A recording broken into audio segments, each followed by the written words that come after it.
पुणे छत्रपती संभाजीनगर या महामार्गावरून जात असताना अचानक भाविकाचं लक्ष वेधून घेते एक भव्य कमान. होय, ही आहे देवगडची कमान. साक्षात दत्तगुरूचं जागृत देवस्थान.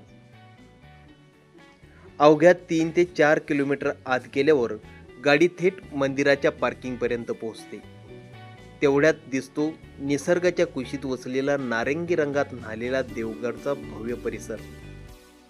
गर्द झाडाच्या शीतल सावली आणि भक्तांच्या ओसंडून वाहणाऱ्या श्रद्धेने गच्च भरलेला परिसर हीच आहे देवगडची खरी ओळख.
प्रवरा नदीच्या किनाऱ्यावर वसलेले हे तीर्थस्थान सर्वप्रथम भाविक स्नानासाठी घाटावर जातात.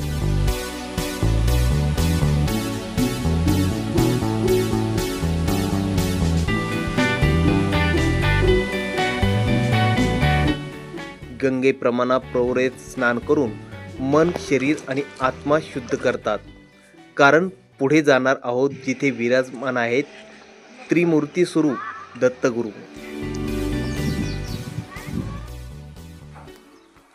नारळ, अशोक, इतर वृक्षाच्या सावलीतून शांततेच्या वाटेने चालत जाता जाता अचानक उगम होतो तो अध्यात्माच्या पवित्र मंदिरासमोर.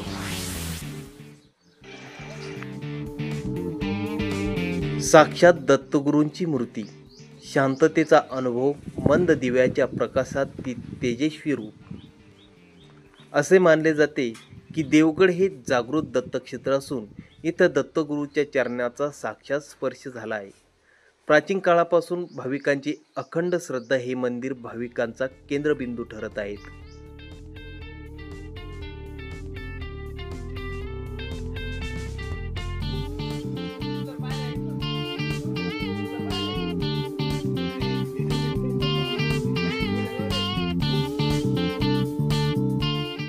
देवगड क्षेत्रात भक्तांसाठी राहण्याची उत्तम सोय आहे. मंदिर ट्रस्टद्वारे व्यवस्थित भोजनही उपलब्ध. केवळ 60 रुपयात गरमागरम पोटभर जेवण.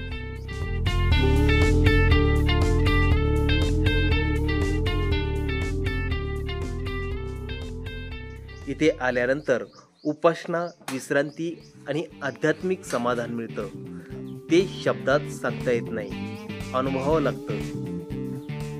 शांतता हवी आहे, मनाच्या गोंधळात समाधानाची एक जागा हवी आहे. तर एकदा या देवगडला इथे वेळ थांबतो. फक्त तुम्ही आणि दत्तगुरू. निसर्ग, अध्यात्म, भक्ती आणि शांती यांचं अद्वितीय मिश्रण म्हणजे देवगड हे केवळ मंदिर नाही, हे एक अनुभव आहे, जीवनभर लक्षात राहणारा.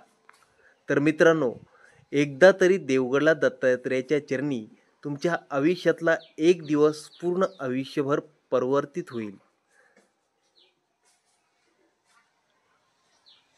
अधिक भक्तिपूर्ण ठिकाणची अशीच माहिती हवी असल्यास चॅनलला सबस्क्राईब करा.